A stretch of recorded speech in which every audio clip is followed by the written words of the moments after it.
नमस्ते बच्चों।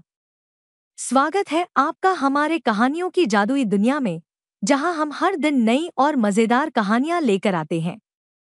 तो अपनी जगह पर बैठिए, आंखें बंद कीजिए और तैयार हो जाइए एक मजेदार सफर के लिए। और आज की कहानी है जादुई पेड़ का राज। एक छोटे से गांव में मीरा नाम की एक प्यारी सी बच्ची रहती थी। एक दिन वह अपने दादा के साथ जंगल में घूमने गई। वहां उसे एक बहुत ही अजीब, चमकदार पेड़ दिखा, जो बाकी सभी पेड़ों से अलग था। उसके पत्ते हरे नीले रंग के थे और हल्की सी रोशनी उसमें से निकल रही थी। मीरा ने दादा से पूछा, ये पेड़ ऐसा क्यों है? दादा ने मुस्कुराते हुए कहा, ये एक जादुई पेड़ है। कहते हैं कि अगर तुम सच्चे दिल से इस पेड़ से कुछ मांगो, तो ये तुम्हारी मनोकामना पूरी करता है। लेकिन याद रखना, तुम्हें एक सच्चा और अच्छा दिल चाहिए। मीरा ने सोचा और फिर पेड़ के पास गई।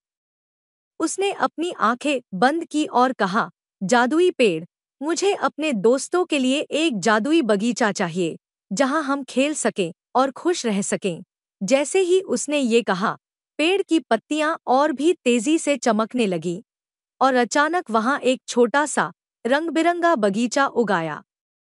उस बगीचे में झूले थे, तितलियां थीं और रंग-बिरंगे फूल थे जो अपने आप संगीत बजा रहे थे।